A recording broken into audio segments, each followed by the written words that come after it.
જય શ્રી ગણેશ વેલા વિદ્યાર્થી મિત્રો, પ્રથમ પરીક્ષા 2025 ધોરણ 12 અર્થશાસ્ત્ર વિષયના માટે આપણે વિભાગ એની માહિતી અગાઉના વિડીયોમાં છે મેળવી શક્યા છીએ.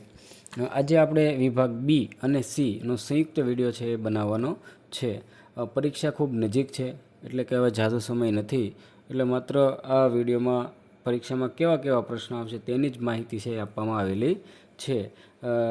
પ્રકરણ પ્રમાણે કયા કયા પ્રશ્નો હોઈ શકે તેની માહિતી છે રહેલી. મિત્રો, તમે જોઈએ તો બી વિભાગની અંદર આપણે અગાઉ જોયું હતું પ્રશ્ન પરિરૂપમાં કે નીચેના પ્રશ્નોના 1-2 વાક્યમાં ઉત્તર લખો, આવો એક મુદ્દો હતો જે 10 માર્કનો હતું બી વિભાગ. તો પ્રકરણ પ્રમાણે કેવા કેવા પ્રશ્નો આવી શકે, તો પ્રકરણ 1માંથી પહેલું છે કે સીડીનું પૂરું નામ જણાવો, આવો પ્રશ્ન હોઈ શકે. સંબંધિત માહિતી માટે તેમજ સમય આધારિત માહિતી માટે શું દોરવામાં આવે, આવો પ્રશ્ન છે. ત્રીજું છે આલેખ દોરવાનું ક્યારે અશક્ય બને છે. ચોથો છે CMIAનું પૂરું નામ લખો. છઠ્ઠો છે સ્તંભ આકૃતિ એટલે શું. તો આવા 6 પ્રકારના પ્રશ્નો મિત્રો પ્રકરણ 1માંથી છે. પ્રકરણ 2માંથી પૂછાઈ શકે એવા કે વિકાસ એટલે વૃદ્ધિ વત્તા પરિવર્તન, આવું ક્યાં અર્થશાસ્ત્રીએ જણાવ્યું છે. એ છે. બીજો છે વિકસિત દેશોમાં આર્થિક વિકાસનો હેતુ જણાવો. ત્રીજું છે હેન્ડ્સના મતે આર્થિક વૃદ્ધિ એટલે શું. છઠ્ઠો પ્રશ્ન છે માથાદીઠ આવક એટલે શું. તો આવા 6 પ્રશ્નો મિત્રો પ્રકરણ 2માંથી પરીક્ષામાં પૂછવાની સંભાવના છે. પ્રકરણ 3માંથી જોઈએ તો ફુગાવો નથી તેવું ક્યારે કહી શકાય, અથવા ફુગાવો એટલે શું. અને એ પહેલો પ્રશ્ન. બીજો છે આ ત્રીજો, ચોથો, પાંચમો અને છઠ્ઠો છે કે વસ્તુ વિનિમય પ્રથાનો અર્થ આપો. પ્રકરણ 4માંથી પૂછાઈ શકે તેવા પ્રશ્નો જોઈએ તો એમાં પણ કે ભારતમાં ચલણી સિક્કા કોણ બહાર પાડે છે. ATMનું પૂરું નામ લખો, કોરનું પૂરું નામ, નિફ્ટનું પૂરું નામ, RTGSનું પૂરું નામ અને RBIનું રાષ્ટ્રીયકરણ ક્યારે કરવામાં આવ્યું. તો આ 6 પ્રશ્નો એની અંદરથી પણ છે. 5મા પ્રકરણ અહીં રહેલા છે કે નિરપેક્ષ ગરીબી કોને કહેવાય. ગરીબી રેખા શા માટે ભૂખમરાની રેખા બનીને રહી જાય છે, આવો પ્રશ્ન છે. સાપેક્ષ ગરીબીનો અર્થ આપો, આવો પ્રશ્ન હોય છે. સાક્ષરતા એટલે શું. સ્ટાર્ટઅપ ઇન્ડિયાવાળો. કુપોષણ એટલે શું. તો આ 5મા પ્રકરણમાંથી મિત્રો 12 પ્રશ્નો છે આવી શકે, એટલે ખૂબ વધારે ભાર છે 5મા પ્રકરણમાં આપેલો છે. છઠ્ઠો પ્રશ્ન છે કે પહેલો છે ડ્રેઇન ઓફ બ્રેઇન એટલે શું. રોજગારીની તકો વધારવા માટે ડૉક્ટર MS સ્વામિનાથનનો મત જણાવો. તો આવા પ્રશ્નો મિત્રો એમાંથી પણ રહેલા છે. તો ત્યારબાદ બીજો પ્રશ્ન છે, ત્રીજો પ્રશ્ન છે, ચોથો છે, 5, 6, 7મો છે, 8મો છે કે પીગુના મતે બેરોજગારીનો અર્થ જણાવો. 9મો છે, 10મો અને આ રીતે 12 પ્રશ્નો મિત્રો પ્રકરણ 6માંથી પણ આપેલા છે. 7મા પ્રકરણમાંથી પણ છે કે બાળ મૃત્યુદર એટલે શું, અથવા ભારતમાં 2001ની ગ્રામીણ અને શહેરી વસ્તીની ટકાવારી જણાવો. ભારતમાં કયા વયજૂથમાં સૌથી વધુ વસ્તી જોવા મળે છે. અને 5મો પ્રશ્ન પણ 2011માં ભારતમાં દર 1000 પુરુષ સ્ત્રીનું પ્રમાણ કેટલું, તો આવો પ્રશ્ન છે. છઠ્ઠો છે કે વિશ્વમાં વસ્તી ભારતનો ક્રમ કેટલામો છે. તો આ રીતે 12 પ્રશ્નો મિત્રો એની અંદરથી પણ પૂછેલા છે.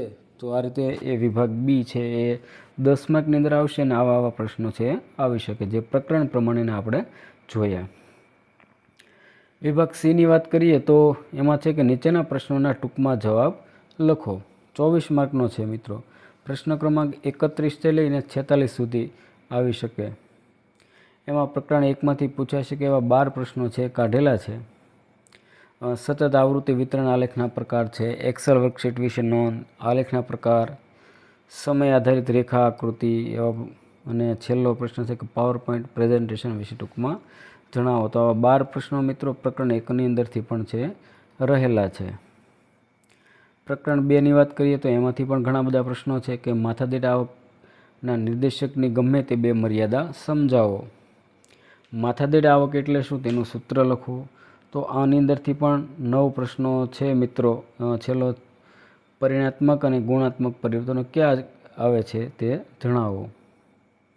અને 10મો અહીંયા છે 11 અને 12 પ્રશ્નો વિભાગ પ્રકરણ 2ની અંદરથી પૂછેલા છે. પ્રકરણ 3ની અંદરથી પણ 12 પ્રશ્ન છે. આ પહેલો પ્રશ્ન છે, બીજો, ત્રીજો પ્રશ્ન છે, ચોથો, પાંચમો, છઠ્ઠો, 7મો પ્રશ્ન, 8મો, 9મો, 10મો, 11 અને 12 કે દાબેલો ફુગાવો એટલે શું? તો આ 12 પ્રશ્નો આમાંથી પણ છે.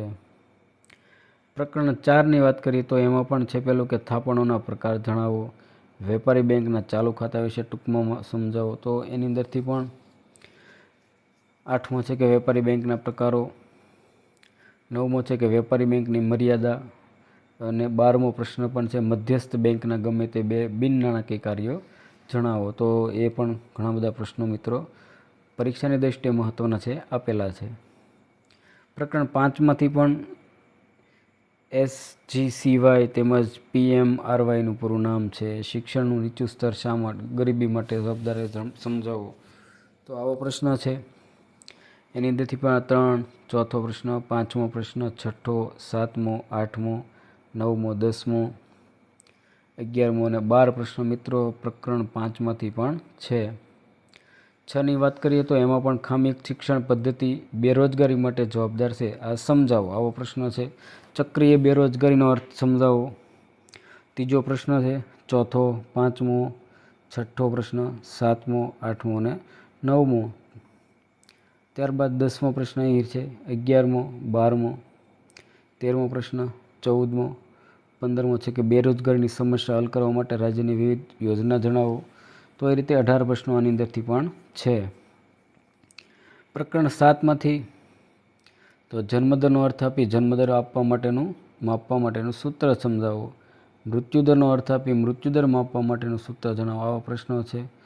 ત્રીજો પ્રશ્ન, ચોથો, 5મો, 6ઠ્ઠો, 7મો પ્રશ્ન, 8મો, 9મો, 10મો અને 11, 12, 13, 14, 15મો, 16 એટલે કે વસ્તીના લક્ષણો એટલે શું?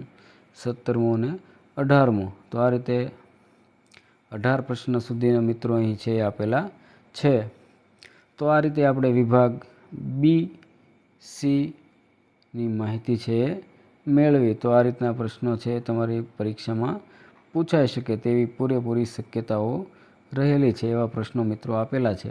જો તમને વિડીયો સારો લાગે તો અન્ય વિદ્યાર્થીને મોકલાવો. ચેનલમાં તમે નવા છો તો ચેનલને સબસ્ક્રાઈબ કરો અને આવા જ વિડીયો જોવા માટે મારી સાથે જોડાયેલા રહો. હવે મળીએ આપણે એક નવા જ વિડીયોમાં. ત્યાં સુધી સૌને જય શ્રી ગણેશ અને પરીક્ષાની